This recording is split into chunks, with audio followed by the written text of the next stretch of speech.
वैज्ञानिक 2026 के लिए एक ऐसी चेतावनी दे रहे हैं जो हम सबको सच में चौंका देगी। ऐसा कहा जा रहा है कि भारत अपने इतिहास के सबसे गर्म, सबसे मुश्किल साल का सामना करने वाला है। तो चलिए सीधे मुद्दे पर आते हैं और समझते हैं कि ये भयानक गर्मी आखिर आ कहाँ से रही है और इसका हमारे लिए क्या मतलब है। अच्छा, इस पूरी कहानी को समझने के लिए ना हमें समय में थोड़ा पीछे जाना होगा। साल था 1877। पहली नज़र में ये सिर्फ एक तारीख लगती है ना, लेकिन ये उस साल की शुरुआत थी जिसने दुनिया का नक्शा ही बदल दिया था। उसी साल ब्रिटिश इंडिया की मद्रास प्रेसिडेंसी एक भयानक सूखे और अकाल की चपेट में आ गई थी। मतलब जमीन पूरी तरह से फट गई, फसलें जलकर राख हो गईं और भूख ने लाखों लोगों की जान ले ली। ये एक ऐसी तबाही थी जिसकी आज हम कल्पना भी नहीं कर सकते। लेकिन ये कहर सिर्फ भारत तक ही नहीं रुका था।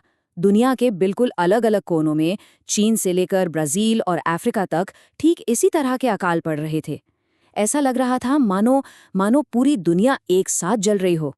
जब इतिहासकारों ने इन सभी घटनाओं को एक साथ जोड़ा तो एक बेहद चौंकाने वाला आंकड़ा सामने आया। अनुमान है कि दुनिया भर में करीब-करीब 5 करोड़ लोगों की मौत हुई थी। ये इतिहास की सबसे बड़ी आपदाओं में से एक थी। तो सवाल ये उठता है कि हजारों मील दूर हो रही इन अलग-अलग आपदाओं में आखिर क्या कनेक्शन था?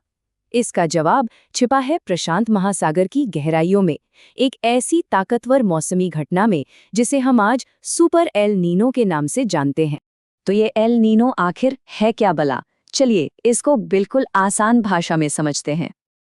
आप ऐसे सोचिए, प्रशांत महासागर, जो दुनिया का सबसे बड़ा महासागर है, उसकी सतह का पानी अचानक बहुत ज्यादा गर्म होने लगता है। और ये कोई छोटी मोटी गर्मी नहीं है, ये इतनी ज्यादा एनर्जी पैदा करती है कि ये पूरी दुनिया के मौसम का रिमोट कंट्रोल अपने हाथ में ले लेती है और सारे सिस्टम को बिगाड़ देती है। देखिए, आमतौर पर प्रशांत महासागर में एक सेट पैटर्न होता है। ताकतवर हवाएं, जिन्हें ट्रेड विंड्स कहते हैं, गर्म पानी को अमेरिका से एशिया की तरफ धकेलती हैं। इससे एशिया और ऑस्ट्रेलिया के पास गर्म पानी इकट्ठा होता है और खूब बारिश होती है, जबकि दक्षिण अमेरिका के तट पर ठंडा पानी ऊपर आता है। मतलब सब कुछ बैलेंस में रहता है। लेकिन एल नीनो के दौरान ये पूरा सिस्टम ही पलट जाता है।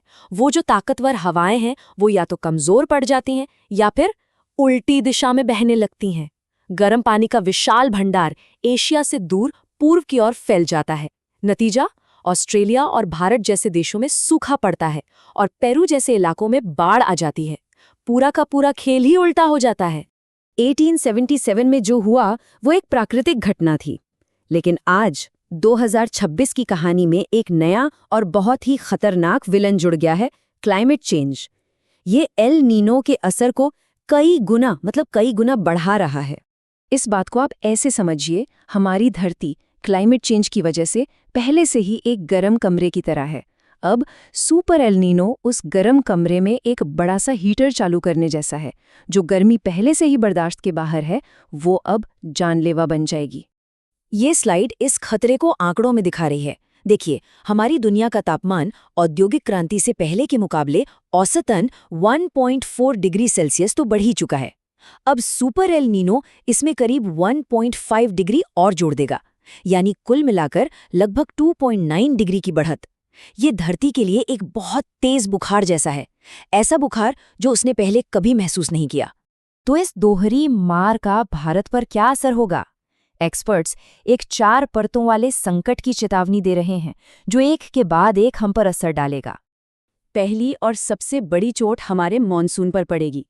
मॉनसून भारत की लाइफलाइन है और अनुमान है कि ये सामान्य से कम रहेगा, यानी बारिश में करीब 8% की कमी। अब ये सुनने में शायद कम लगे, पर इसका असर बहुत बड़ा होने वाला है। और यहीं से दूसरी परत शुरू होती है, कृषि संकट। भारत की आधी से ज्यादा खेती, मतलब 51%, सीधे सीधे मॉनसून की बारिश पर निर्भर है। कम बारिश का सीधा मतलब है फसलों का बर्बाद होना, पैदावार में भारी गिरावट और हमारे किसानों के लिए एक और मुश्किलों भरा साल। तीसरी परत वो है जिसका सामना हम और आप सीधे तौर पर करेंगे, जानलेवा हीटवेव।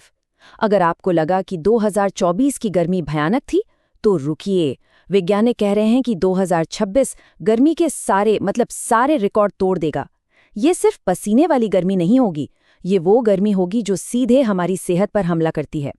और चौथी परत का असर हमारी जेब पर पड़ेगा। जब फसलें कम होंगी तो जाहिर है बाजार में चीज़ों के दाम बढ़ेंगे। रिसर्च बताती है कि सुपर एल नीनो खाने पीने की चीज़ों की महंगाई को 9% तक बढ़ा सकता है। सब्जियों से लेकर अनाज तक सब कुछ महंगा हो जाएगा। लेकिन गर्मी का एक छिपा हुआ पहलू भी है जो शायद ज्यादा खतरनाक है, गर्म रातें। 2024 में दिल्ली में दिन का तापमान सामान्य से 1.8 डिग्री ज्यादा था, पर रात का तापमान 4.4 डिग्री ज्यादा था। सोचिए, दिन भर की गर्मी के बाद जब रात में भी शरीर को ठंडक नहीं मिलती तो शरीर रिकवर नहीं कर पाता, और यहीं से हीट स्ट्रोक का खतरा कई गुना बढ़ जाता है। ये सब सुनकर थोड़ी निराशा हो सकती है, लेकिन सवाल ये है कि क्या हम कुछ कर सकते हैं? तो जवाब है हाँ, और इसका एक सबसे असरदार समाधान हमारे चारों तरफ ही मौजूद है। नासिक के कुछ कार्यकर्ताओं ने हमें रास्ता दिखाया है। उनका संदेश बहुत सीधा और सरल है। अपने शहर, अपनी गली के हर एक पेड़ को बचाइए। एक बड़ा घना पेड़ अपने आसपास की हवा को 12 डिग्री सेल्सियस तक ठंडा कर सकता है। वो एक नेचुरल एयर कंडीशनर है और हमें उसकी ज़रूरत पहले से कहीं ज़्यादा है। लेकिन कड़वा सच ये है कि हम ठीक इसका उल्टा कर रहे हैं। ज़रा ये आंकड़े देखिए। 2015 से 2019 के बीच हमने जितने इलाके में नए पेड़ लगाए, उससे 18 गुना ज़्यादा इलाके में पुराने बड़े पेड़ काट डाले। हम अपने सबसे बड़े हथियार को खुद ही नष्ट कर रहे हैं। तो इस बड़ी लड़ाई में एक आम इंसान के तौर पर हम और आप क्या कर सकते हैं? असल में हमारे हाथ में बहुत कुछ है और हर छोटा कदम मायने रखता है। सबसे पहले खुद का और अपनों का ध्यान रखें। खूब पानी पिएं, अपने पास ORS के पैकेट ज़रूर रखें। जो लोग बाहर धूप में काम करते हैं, जैसे हमारे डिलीवरी पार्टनर्स या मजदूर, उन्हें पानी और छांव देना एक बहुत बड़ी मदद है। हो सके तो दोपहर 12 से 4 के बीच सीधी धूप से बचें। और हाँ, अगर आपके इलाके में कोई पेड़ कट रहा है तो उसके लिए आवाज़ उठाएं। हमें बड़ी तस्वीर को भी देखना होगा। आज भी भारत की 70% बिजली कोयले से बनती है। जब गर्मी बढ़ेगी तो हम सब ज्यादा एसी चलाएंगे, जिससे बिजली की मांग बढ़ेगी और ज्यादा कोयला जलेगा। ये एक दुष्चक्र है। इस चक्र को तोड़ने के लिए अपने घरों पर सोलर पैनल लगाना एक बहुत बड़ा कदम हो सकता है। और आखिर में ये एक सवाल है जो सोचने पर मजबूर करता है। जो बच्चा साल 2026 में पैदा होगा, उसके लिए गर्मियों का मतलब क्या होगा? क्या उसके लिए 45 से 48 डिग्री का तापमान ही नॉर्मल होगा? हम आज जो भी कदम उठाएंगे वही तय करेगा कि उस बच्चे का भविष्य कितना ठंडा या गर्म होगा।